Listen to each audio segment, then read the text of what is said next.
जीना इसी का नाम है। अम्मा जी कहती है।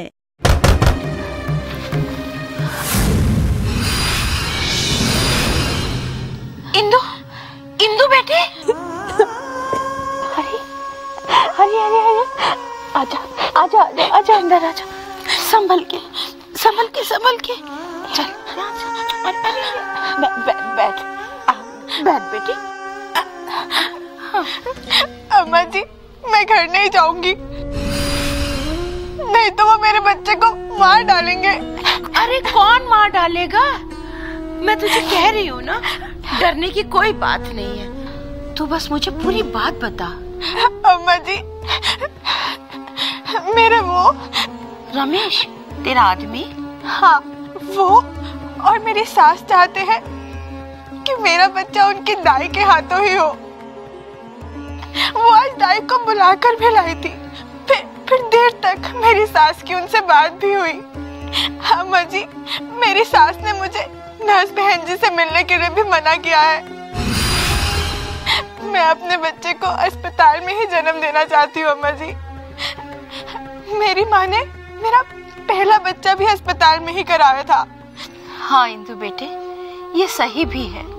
नर्स बहन जी भी बता रही थी कि घर में बच्चा होने से कितनी ही माँ और बच्चे अपनी जान से हाथ धो बैठते हैं। नहीं नहीं, तू डर मत, मैं तेरी सास से बात करूंगी। तेरा बच्चा अस्पताल में ही होगा। मुझे बहुत डर लगता है अम्मा जी। सवेरे वो दाई फिर आने वाली है। मैं घर नहीं जाऊंगी अम्मा जी, मैं यहीं आपके पास। देख इंदु बेटे, ये तो तेरा ही घर है, पर घर की बहू रात भर कहीं और रहे, ये हमारे गांव के रीति रिवाज के खिलाफ है। मैं समझती हूँ अम्मा जी, ठीक है, मैं चलती हूँ।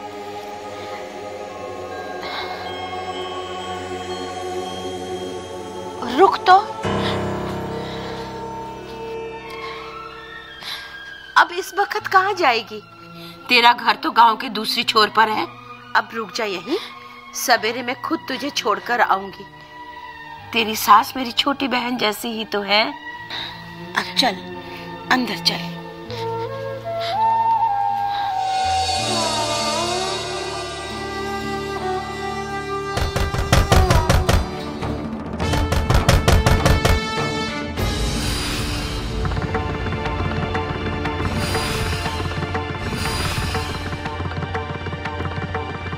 अम्मा जी, मेरी बहू यही है ना? हाँ है। देखा माँ, मैं ना कहता था यही होगी वो। हाँ बेटा, मैं समझती हूँ, घर की बहू का इस तरह रात भर घर से बाहर रहना ठीक नहीं है, पर मैं भी तेरी मौसी हूँ। और शारदा, तू तो सब समझती है कि जब औरत पेट से हो तो उसे कैसी कैसी परेशानियां होती हैं। अब बच्चा जनेगी तो थोड़ी परेशानी तो होगी ही ना। तुम्हें और हमें ना हुई थी? बताओ जी, हैं? और वो कौन सा भगवान जी के घर से अनोखी आई है? दाई आई थी उसे देखने, जब बच्चा उसने जन्ना है तो संभाल लेगी। पर शारदा, अब जमाना बदल गया है। अब रोज ही प्रसव के दौरान कितनी औरतें और बच्चे अपनी जान इसलिए खो देते हैं कि उन्हें सब सुविधाएं सही तरीके से नहीं मिलती। सरकार ने बहुत सारी योजनाएं बनाई हैं जिससे माँ और बच्चा स्वस्थ रह सके। इसलिए बच्चे का जन्म अस्पताल में ही होना चाहिए, क्योंकि वहाँ डॉक्टर। देखिए अम्मा जी, ये हमारे घर का मामला है, हम देख लेंगे बच्चा कहाँ होना है। बेटा रमेश, बच्चा अगर अस्पताल में होता है तो प्रसव के दौरान जो भी मुश्किलें आ सकती हैं उन्हें संभाला जा सकता है। कई बार खून की जरूरत पड़ सकती है, बच्चे के पैदा होते ही टीका लगाना होता है। वहाँ डॉक्टर और नर्स होते हैं जो सब जानते और समझते हैं। नर्स बहन जी भी तो यही कह रही थी ना? हाँ हाँ अम्मा जी, अपने अपने भाग, और जो हमारे भाग में लिखा है उसे ना आप बदल सकती है ना कोई और हम कौन सा इसे जहर दे रहे थे? बरसों से दाई से बच्चा पैदा होते आए हैं, वही ये करेगी। पर शारदा, तू तो सब समझती है कि इस वक्त औरत को कैसी कैसी परेशानियां होती हैं। अब तुम ही बताओ, एक औरत को प्रसव के दौरान क्या क्या परेशानियां हो सकती है? अत्यधिक खून का बहना, ज्यादा या लंबे समय तक प्रसव दर्द का होना, सफाई ना होने के कारण बीमारियों का खतरा। सही जवाब है, प्रसव के दौरान औरत को कई परेशानियां हो सकती हैं, जैसे कि अत्यधिक खून का बहना, ज्यादा या लंबे समय तक प्रसव दर्द का होना और सफाई ना होने के कारण बीमारियों का खतरा। शारदा, मैं तेरी दुश्मन नहीं हूँ। बच्चा अगर अस्पताल में होता है तो उसे वहाँ सब जरूरी चीजें मिलती हैं जो ऐसे वक्त में उसे चाहिए होती है। अस्पताल साफ सुथरा होता है और प्रसव के दौरान होने वाली किसी भी परेशानी से निपटने के लिए वहाँ प्रशिक्षित नर्स और डॉक्टर होते हैं। दाई भी तो सब जानती हैं अम्मा जी, पर जिस तरह की साफ सफाई उस वक्त औरत और बच्चे को चाहिए होती है वो अस्पताल में ही मिल सकती है। भगवान न करे कोई मुश्किल हो जाए तो अस्पताल में नर्स और डॉक्टर उस बात को संभाल सकते हैं। शारदा, बात अगर जीवन और मौत की हो तो तू साथ जीवन का ही देगी ना? हाँ हाँ, पर वो तो फिर इतनी सी बात तेरी समझ में क्यों नहीं आती कि बच्चे के जन्म के वक्त मुश्किलें आ सकती है और अस्पताल घर से ज्यादा सही जगह है बहू और बच्चे के लिए। अब भाग्य के भरोसे तू अपनी बहू को मौत के मुंह में धकेल देगी क्या? ना ना, कभी नहीं।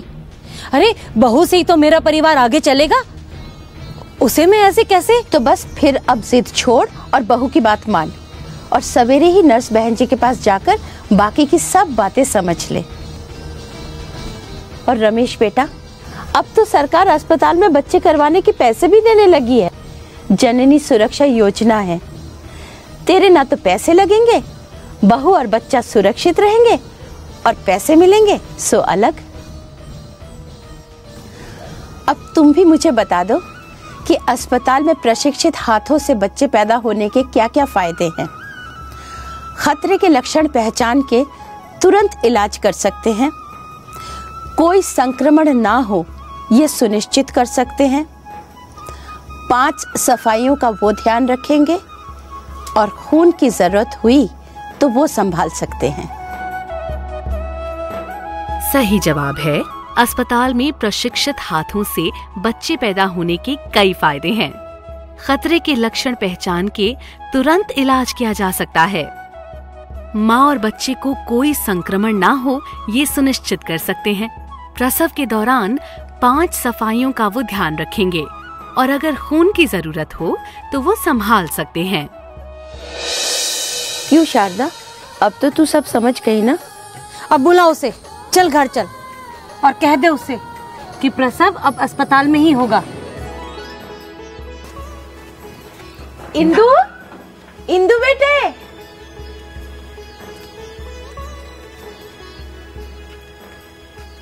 अब तेरा बच्चा भी अस्पताल में ही होगा।